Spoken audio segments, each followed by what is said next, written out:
name is John Vasconcellos, and I have the distinct pleasure and honor of being the Regional Director, the Southeast Regional Director for the Trustees of Reservations. And on top of that, I'm also a New Bedford kid. So I know you're going to hear from some critically important people to this property, but I want to make sure that what you have is time to see the property, because what we have here is an absolutely special gem. So I want to get a sense of who's in the audience. For how many folks is this their first visit to the Haskell property at all? Okay, a good smattering. How many of you are from New Bedford? Love that, love that. Excellent. How many of you before Haskell Public Gardens knew about the work of the Trustees of Reservations? Okay, all right, good. Well, the rest of you are going to get a lesson today, so pay attention. And there is a membership in your future. Trust me. So we want to hear from a few people who have helped to make this possible. So thank you for your patience. There's still some seats in here, and if you want to grab the seats over from the food tables, feel free to do that. I want you to be comfortable. We're going to speak for about 45 minutes or so. But I would like to start off by introducing you to the CEO and President of the Trustees of Reservations, Barbara Erickson, when she came on about just over 2 years ago. I always remember because this had been in play for a handful of months. And there had been a lot of, can we do this? Is this the right opportunity and whatnot? It was within 5 minutes of Barbara's first visit to this site. It was right over here next to the, I'm not supposed to call them chicken coops. I got a railing about Alan never had chickens. They were exotic fowl. The exotic fowl coops. She turned to me and said, this is exactly what the trustees need to be doing. So with that, my CEO and President, Barbara Erickson. Good morning. Those of you who don't know John Vasconcellos, it's not uncommon for him to be in a restaurant and ask people to do a show of hands if they're from New Bedford. Sometimes I feel like I'm from New Bedford after hanging out with him for so long. Good morning. John is correct. I first came here, I think I had been on the job all of 1 month, and John was advocating for me to come on down to New Bedford and take a look at this special place. Obviously, it was in a different state the first time I saw it, much more tired, not as vibrant as it is today. But even then, I was really excited, not only by the beauty, but also the story of Alan Haskell and the opportunity to celebrate New Bedford. So I am grateful to be here with you today, along with the mayor and the city and our funders who helped us protect this very special place. We've been around for over 120 years. We were actually the nation's first conservation organization. And over that time, we've been working to protect places for the benefit of residents and visitors of the Commonwealth. Haskell Public Gardens is our 112th place in the Commonwealth. And John will tell you it's our best, but we would expect that from him. The Haskell Public Gardens are unique, but they are also a symbol of what we're about here at the Trustees. You see the beautiful Hathaway House behind me. It joins other architectural gems like the Old Manse and Concord. The gardens, which are spectacular, join 12 other public gardens we have throughout the state, many of them nationally recognized. And our presence in New Bedford, one of the state's largest cities, is also an example of our commitment to urban places, joining our work in Boston, Holyoke, and beyond. We're a movement of stewards, as John said, over 100,000 members. If you're not already, I hope you'll join us. We also celebrate over 1 million visitors annually to our places. They show up statewide, and they share a common expectation. And that is a standard of excellence. Across all of our reservations, the trustees are committed to stewardship, and you have my personal commitment that you will see that same standard of excellence here. Alan Haskell demanded excellence as well, and we hope to partner with his legacy in bringing back, restoring, and sharing this very special place with you. So here we are, the big opening, but it's only because the people of New Bedford, the South Coast, believed that it was possible and joined with us to save it and to share it. Many of these donors are here with us today, and I want to extend my sincere, heartfelt thanks for your leadership. So thank you.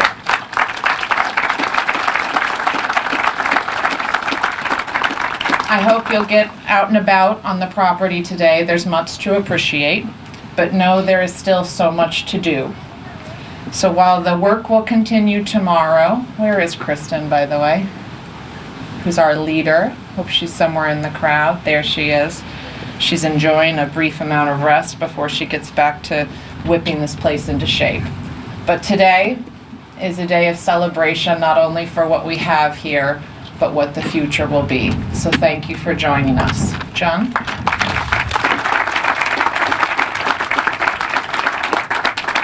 Thank you, and I want to take the opportunity because Kristen is back there. Step in closer, young lady. This is Kristen. Kristen D'Souza is our superintendent for Haskell Public Gardens, so she is the one that lives and breathes this place every day. And so while she will be the first to tell you she does not do it alone, you cannot do this alone, Alan Haskell did not do it alone. She is a fearless leader and defends the beauty of this place like no other. So thank you, Kristen. Thank you, Barbara. Now this is... I won't tell you too much of the story about how, I'll tell you a little bit later about how this all came to be, but our next speaker, Mayor John Mitchell, has been a critical and essential partner in this. The first time we got notice of this as an opportunity came from a call from City Hall. But my favorite story about John Mitchell and the Haskell Gardens, and it actually, I was reminded of it recently when Kristen and I went to meet Chief Proventia and had, talking to him about security here and the fact that we're trying to take care of it and what suggestions he had. And he said, Alan Haskell had the best security system I have ever seen. Does anyone know what I'm talking about? Peacocks. The moment someone who wasn't supposed to be on this property entered the property, I don't know what you call it when a peacock yells, but it is a yell. It is a gut-wrenching, heartbreaking scream. Well, our none other than our mayor, as a young boy, snuck onto this property. And let's just say he met the peacocks. So he has proceeded to become a leader who is not as fearless as that little boy might have been that day, but just as smart. Mayor Mitchell.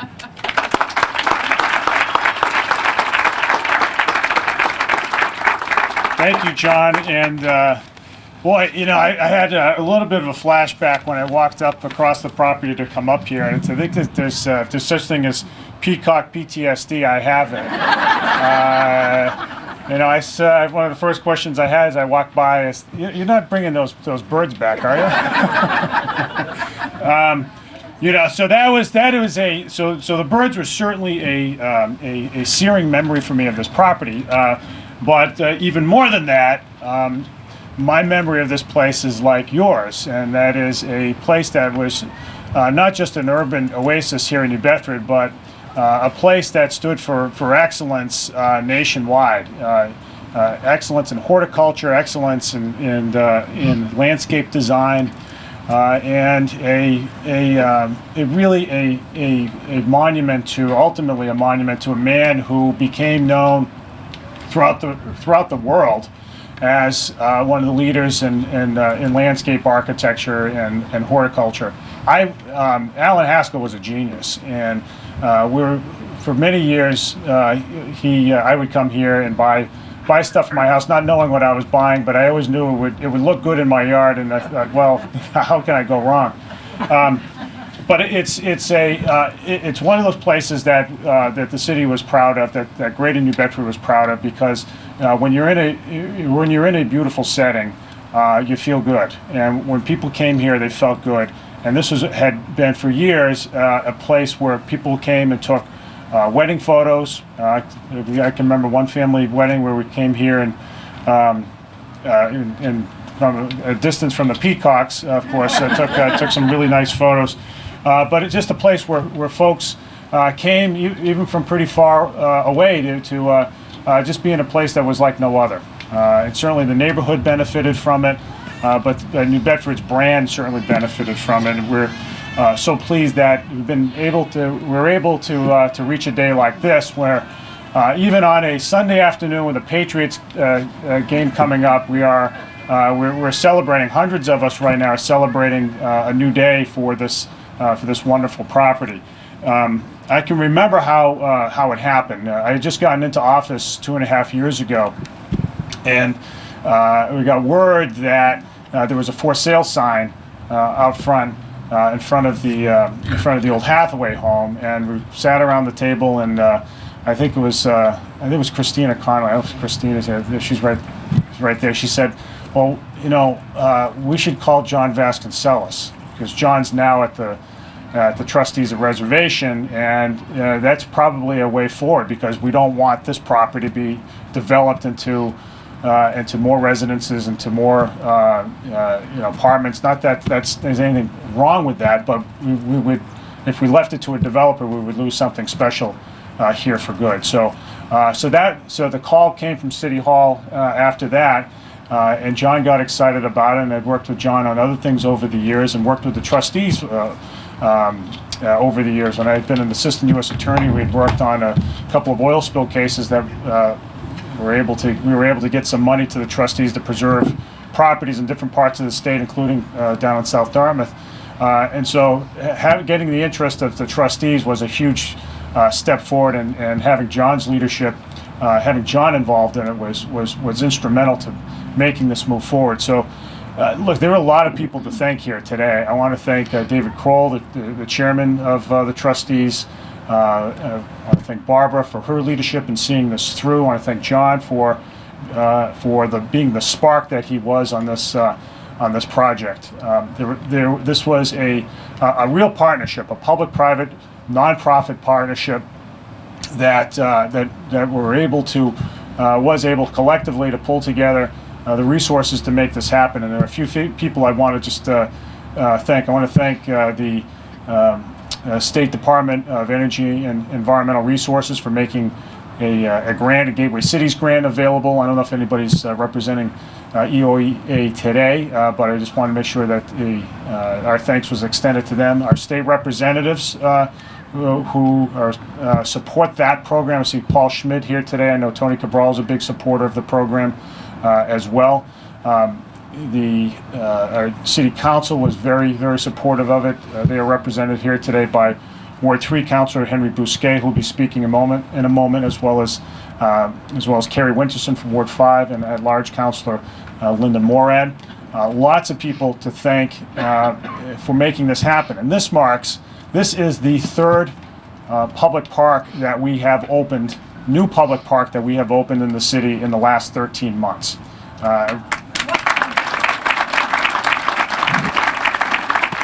And we're very proud of that, because we have prioritized the elevating of quality of life for all of our neighborhoods in the city, and having a great public space is part of living well in an urban setting. People can walk to a beautiful green space, to get out of their houses, to get out of their neighborhoods, walk into a setting where they can reflect and have a quiet place, have a place of quiet contemplation. That makes life all the better. Everybody needs to hit the pause button every once in a while, and places like this permit people to do that. And so we're very proud of the progress we've made. And there's another point here too that I think is appropriate for this setting and for Alan Haskell. These parks are not just any other parks. They are not just lawns and with ringed by a few trees and that's it. Each of these new parks have been distinct. So the first, about 13 months ago, we opened Custom House Square in the downtown, which was designed by New Bedford's own Chris Reed, one of the preeminent landscape architects in America. It is a signature piece of urban art, and it's special, and it'll make downtown in the years to come all the better. It's a beautiful public space. 2 weeks ago, we opened up Rivers End Park, another unique space in the north end of the city, right on the river, with a unique playground like nothing else in Greater New Bedford. That is a space that will make the neighborhood stronger. And now this, New Bedford, Massachusetts now has its own public gardens. This isn't just a lawn with trees around it. This is a place like nothing else. And in that way, we're offering, together with our partners, something unique for our city, for our residents, that they can not only use to be for passive recreation, but also be proud of. And that's what it's about. We want public spaces that we can be proud of, and we're committed to excellence in urban design, excellence in landscape design, because our city deserves that. And that commitment to excellence is really probably the best tribute that we can give to Alan Haskell. He was somebody who wanted to be the best, and was the best, and was right here in New Bedford. And so that's what we're striving for. Let's do something better than everybody else, because we're capable of it here in New Bedford, and we want to leave something that we can be proud of to our kids and grandchildren. Thanks, everybody.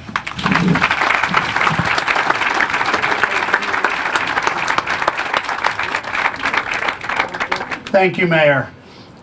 As the mayor touched on, this is absolutely a result of a robust partnership. And I have to say, the next gentleman I'm about to introduce showed up pretty much on day one when we did an outreach to this community and said, we really want the city to help us with this. Everything we do at the Trustees has got to be fed with local community relevance. Otherwise, you just let the bulldozers come in, because if it doesn't matter to the community, it's not going to be taken care of, because you take care of what you love. And with that, one city councilor, and there have been many who have been extremely supportive, but we asked Henry Bousquet to speak because this is his ward, and he has been here since day one. And if there is somebody who loves this city, it is certainly Henry Bousquet. Councillor Bousquet.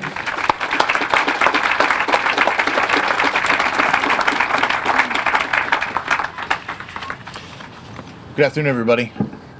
You hear me there? Okay.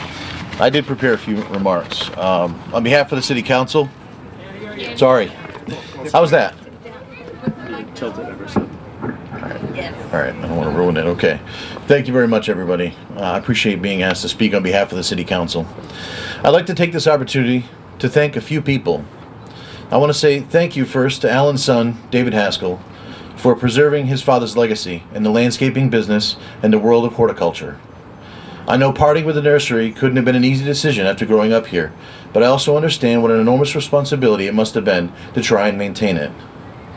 I want to thank the Mayor's Office and the city's preservation planner for reaching out to the trustees and urging them to look at this place, and Joe McLean, our city planner, for reaching out to me with a warning of what potential jeopardy this glorious site was in if it was sold to a for-profit developer, prompting me to sponsor a motion in City Council that my colleagues supported to save this special place.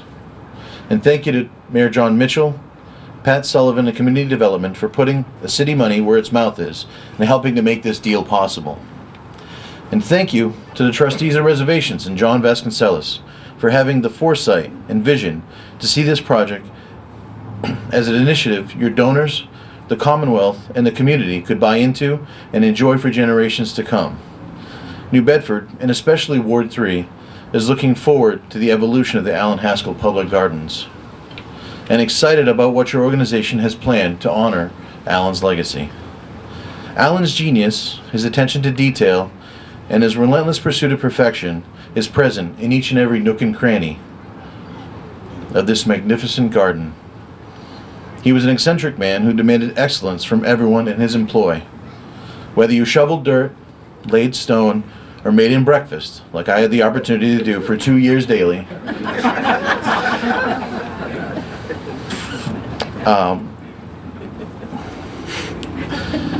He was a regular customer of mine at the Four Corners Breakfast Place that I own just less than a mile from here.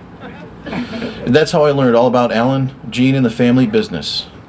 We became very friendly, and he hosted my wife and I for a garden dinner one evening and gave us the $1 million tour. Griping and groaning of the cost of heat for his beloved glass greenhouses, where his prized orchids and legendary topiary lived. He was a quintessential small businessman, occasionally dropping names of the clientele he serviced, and always lamenting how hard it was to run a business in today's world. But always, always encouraging my wife and I to chase our own dreams and to be the best at everything we did. Alan was a guest at our wedding, and he brought these amazing pewter champagne flutes with peacocks for stems. Then, in true Alan Haskell fashion, he stole my bride for our first dance before I ever had a chance. Again, thank you to the trustees for giving the city of New Bedford and the people of Ward 3 this most amazing gift. Thank you to the Haskells for understanding how important a figure your father, husband, and grandfather was to this community. Generations to come will enjoy this resplendent place because of your desire to preserve the legacy of excellence that has become Alan Haskell Public Gardens. Thank you, everyone.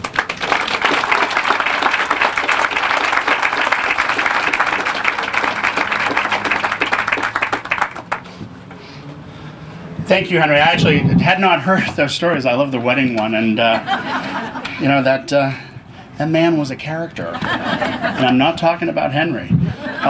He is a character, Henry, but very different than Alan. So I have the wonderful distinction of closing out today's presentation. It's all a performance, right? And I actually mentioned to some friends yesterday that how this was 2.5 years in the making, and someone, no, that's not true. Haskells have been at this for over 50 years. And actually, as I thought about it, that's not true either. Because this property, this landscape, the stories that it tells us, as far as we know, has been telling us stories for over 300 years. So I want to talk about the nature of storytelling, but before I do that, I want to make sure, most importantly, I thank a handful of people. You probably met a cadre of folks if you've been to the, make sure you go to the Garden of Ideas table. Ellen is over there. We've got Rose over at the Louise Beach art table. Marcia, Ellen, Carolina, Rose, and particularly Steve. Those are a handful of volunteers who have worked as hard on this place as any of the staff members, and without them, we would not have what we have today, and we are extremely grateful to them. And if you are interested in volunteering, and I gotta tell you, it's a great place to hang out on a Wednesday morning, please let us know. We rely immensely on volunteers. The staff, I introduced you to Kristen. Barbara and I both introduced you to Kristen earlier.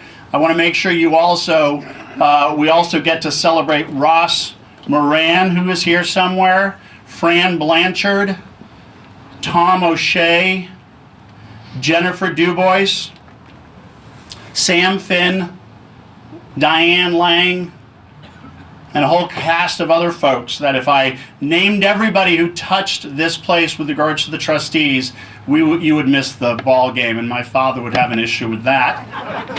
So we're not going there. And I also want to thank Henry for mentioning the Haskells, because I have to tell you that first time when Jennifer and I sat down with Ellie, Alan's wife, it was really powerful.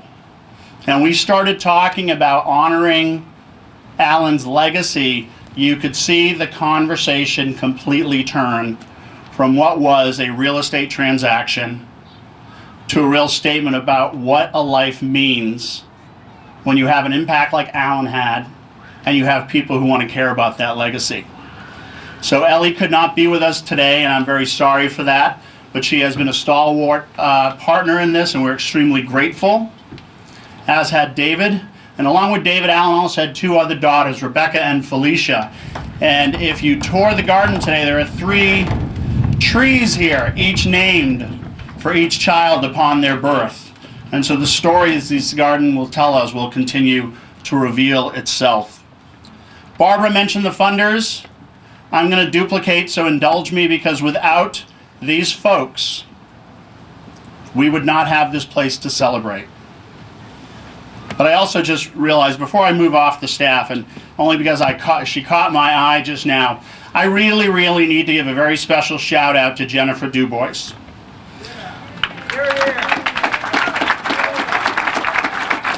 For those of you who don't know Jennifer is the land conservation person for the eastern half of the state, a fellow New Bedford resident, and she was in the office with me that Friday afternoon in March 2012 when we got a call from City Hall, and as I like to say, we proceeded to do the happy dance.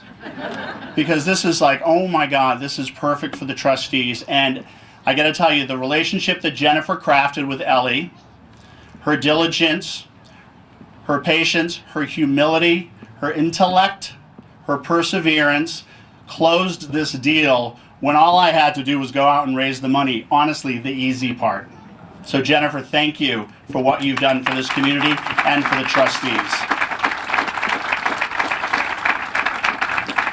So the City of New Bedford, the Commonwealth of Massachusetts, the Island Foundation, the Crapo Foundation, Manton Foundation, Baplin Foundation, 1772 Foundation, the Mazer Foundation. Those are all folks who stepped up to the challenge to save this. And numerous individuals. Early on, and I got to tell you, part of the fun for this with Jennifer and I, where there were a lot of people looking at us like we were crazy. Like we were on the new American Horror Show Freak Show with two heads. But we did. We had both our heads and we were persevering. There were a lot of naysayers, but they were early believers. And I will embarrass them by naming Chrissy and Denise and Michael and Margie and Hugh and Gail and Tom. And very much David Kroll and Barbara Erickson, my two leaders. Without that group of people, this would not have occurred. Now that said, that list can go on, so if you're interested in talking afterwards, there's a lot more funding opportunities to come. Be on my tour at 1:30 about the future. So, we talk about the trustees a lot and the fact that we save land and we save buildings and we save open space, and I don't know about that. We do all that stuff, but what we really do is we tell stories. Because who we are as a people, who we are as a culture, who we are as individuals is really about the stories that we get to tell. And so part of what we do by preserving these special places is making sure that those stories are not lost in an age where it's easy to not pay attention, it's easy to not go deep, it's easy to not look backwards. But this is a place that gives us a fabulous opportunity to do those very things. I mentioned the fact that this has been 300 years in the making. You can't see them because we have these great food trucks in our way, but there's a parallel set of stone walls that I, for the longest time, had no idea what that was. And then we did some research. Until World War II, you would have been standing in a landscape that looked like Westport. Farmland, with this house here and this house there, the only structures around except for the farm structures. Those parallel walls was a cattle run. That's how you move the cattle from one pasture to the other.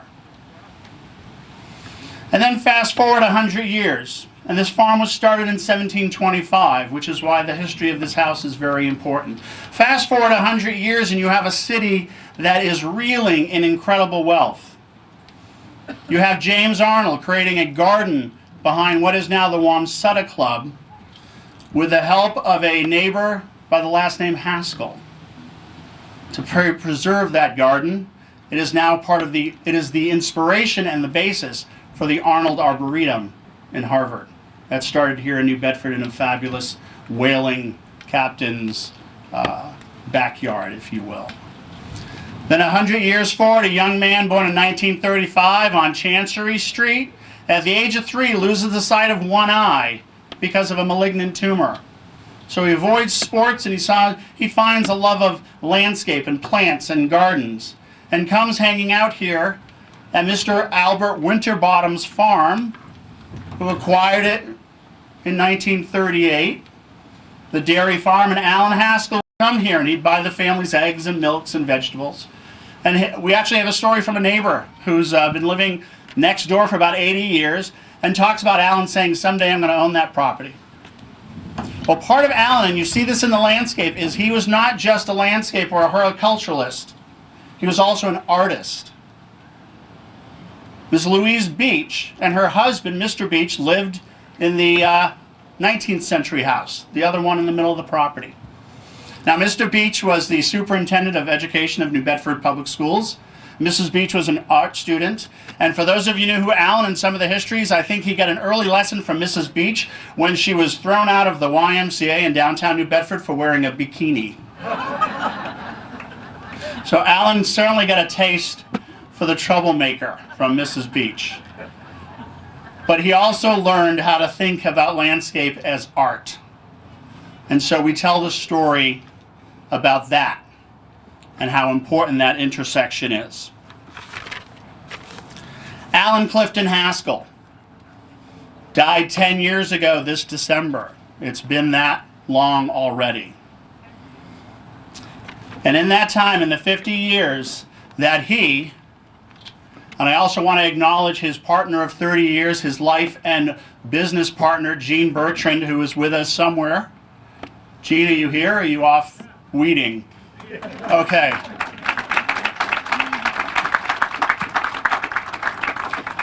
You know, truly made a place that was, we talk about New Bedford, how New Bedford went to the sea in ships and brought back the world.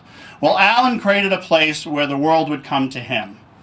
Be it Queen Beatrice from the Netherlands picking up topiaries, be it Godmother Bunny Mellon picking up the flowers for goddaughter Caroline Kennedy's wedding, be it Martha Stewart yet wanting to do another episode with Alan about hostas, topiaries, orchids, whatever he happened to be interested in, or throw a party on this fabulous patio behind us, the world certainly came to Alan Haskell. Alan went to Bristol Aggie High School. That was the limitation of his education. As a sophomore, he won his first statewide prize for a plant in, I think it was 1951, and he went on to win numerous rewards and awards, many of which you'll see in some of the buildings as you tour the property today. He would continue to pursue that excellence, and he would continue to be recognized for that. And for 50 years, he succeeded amazingly.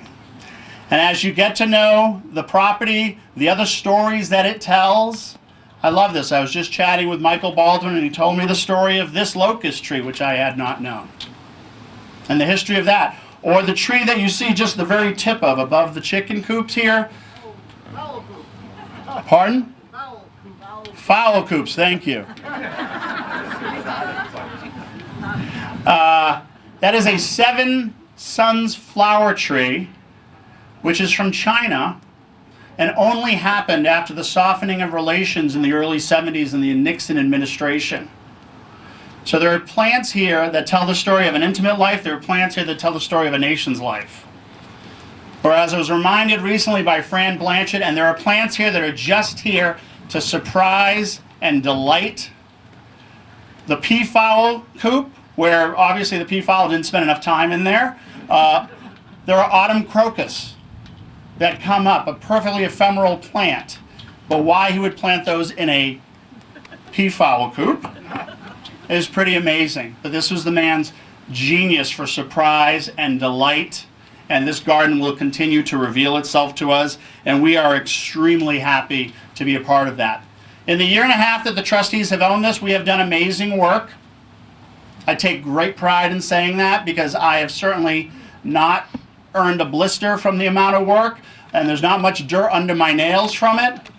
But the restoration of this house, the restoration of the garden, the common area, the clearing of that back area has been amazing. But you are, as we all know, who here is a gardener? Who considers themselves a gardener? Is your garden done? Okay, this one isn't either. So what you are going to see is a work in progress. But we were eager to get you all here to let you know the excitement and the success that we've had. It will continue. There is much, much work to do. We're going to continue to tell you the story about that. But we now invite you to be a part of this story. This is now your turn. You have to love it as a community. You need to tell us what you want. Go to the Garden of Ideas. Let us know what you care about this place.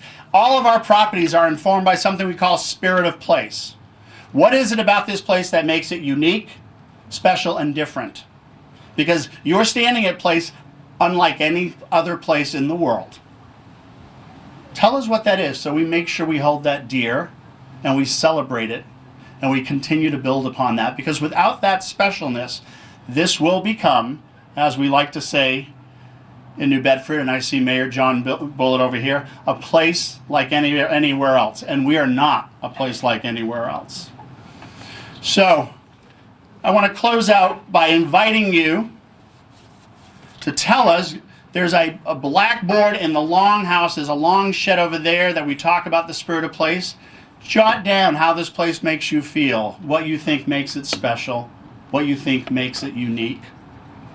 Go over and see Ellen, just on the other side here near the 18th century house. And jot down on the little tag and stick it into our Garden of Ideas anything you think you'd like to see. And trust me, what you come up with can't be even anywhere near crazy than the stuff we come up with on our staff. So please be adventurous and challenge us, because that is what is going to continue to make this exciting. And as I mentioned, I truly hope that if not by the end of the day, certainly within the next week, I am looking at everybody here who is a member of the Trustees of Reservations. We are a nonprofit.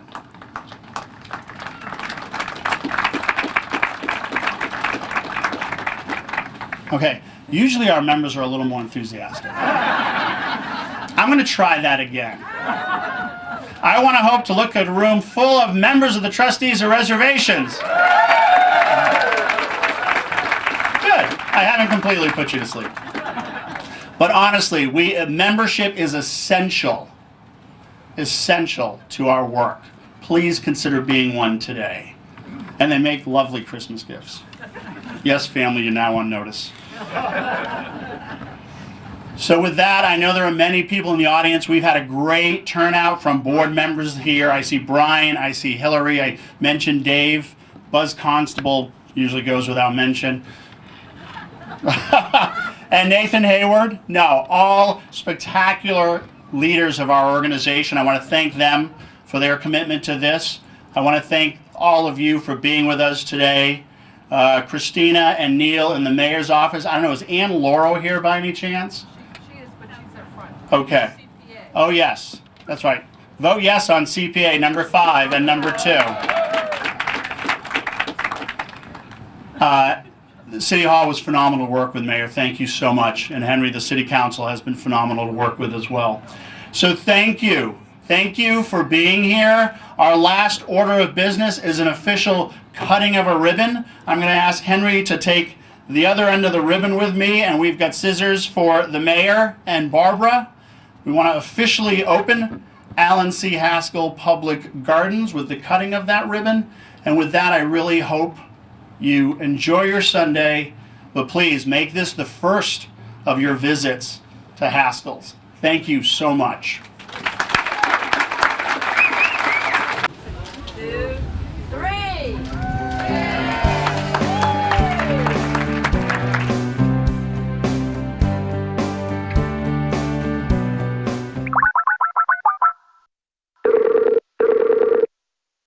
Karen's my best friend. I paid her $10 to say that. I couldn't believe that my friend of 30-something years was a possible donor, that she was more excited than I was. And I'd say, Kier, you're not going on a cruise here. You're like giving me a kidney. I can make my friend's life better. This was the right thing to do. Thank you, Kier.